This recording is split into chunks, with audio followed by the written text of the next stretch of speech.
ঊর্ধ্বতন কর্তৃপক্ষের কাছে আমি হাত জোর করে করতেছি, একবার হাত জোর করে। 5টা ডিপার্টমেন্টে এই দেশটাকে শক্তিশালী করতে হবে। কয়টা ভাই? 1 নম্বর শিক্ষা, 1 নম্বর প্রত্যেক মুসলমানকে কোরআন এবং সুন্নাহর শিক্ষায় শিক্ষিত করতে হবে।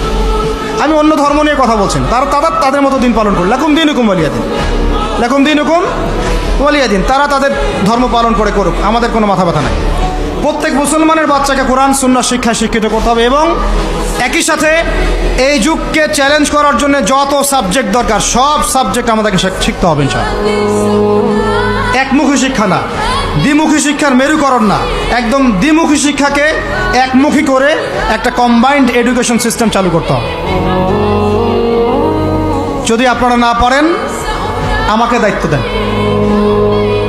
আমাদেরকে বলেন যে ভাই বা ছোট ভাই, তোমাকে আমি 1 বছর সময় দিলাম, শিক্ষার বিষয়গুলো গোছায় দাও, বিনা পারিশ্রমিকে ইনশাল্লাহ করে দেব, কোনো সমস্যা।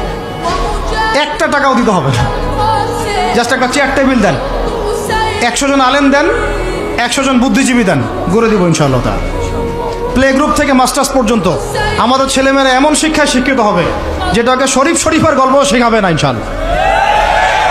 বরং আমার ছেলে পাইলটও হবে, বিমানও চালাবে, আমার ছেলে ইনশাআল্লাহ হাফেজে করানো হবে ইনশাআল্লাহ।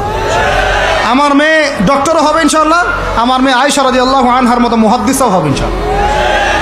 আমাদের এক ভাই সে রাজনীতিবিদও হবে ইনশাআল্লাহ, জুমার খুতবাও দিতে পারবে ইনশাআল্লাহ।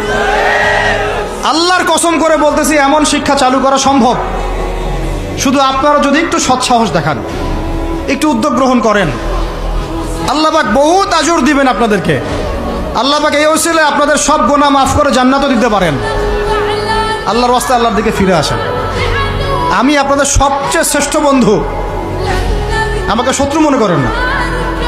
ইউসুফ আলাইহিস সালাম এক পর্যায়ে বলেছিলেন যে আমি যোগ্য, আমাকে দায়িত্ব দেন। মনে আছে আপনাদের? যখন সমাজে দুর্ভিক্ষের স্বপ্ন দেখলেন রাজদরবারে গিয়ে তিনি বললেন যে দেখেন, আপনার স্বপ্নটা এমনি স্বপ্ন না, 7 বছর এখানে ফসল ফলবে, 7 বছর দুর্ভিক্ষ হবে। যদি আপনি আমাকে দায়িত্ব দেন, আমি ইনশাআল্লাহ এমন একটা অর্থ ব্যবস্থা প্রণয়ন করব যে ইনশাআল্লাহ এই দুর্ভিক্ষের কবল থেকে মানুষ বেঁচে যাবে। মানুষ বাঁচে নাই। ওখানে এখানে প্রমাণ হয় একটা জিনিস, যখন দায়িত্ব নেয়ার যোগ্য কেউ দেখা যায় না, তখন যোগ্যদেরকে কথা বলতে হয়। যোগ্যদেরকে কি করতে হয়? কথা বলতে হয়। এখন দায়িত্ব দেখতেছেন না কাদের হাতে? একটা লোক, যে ব্যক্তি আল্লাহর অস্তিত্বেই বিশ্বাস করে না, সে কিতাব লিখতেছে, ওই কিতাব আমাদের সন্তান পড়তেছে। আমি নাম মেনশন করতে যাচ্ছি না। কিছু মানুষ যারা আল্লাহর অস্তিত্বেই বিশ্বাস করে না, তারা মনে করে মহাবিশ্ব সৃষ্টি হয়েছে বিগ ব্যাং থেকে।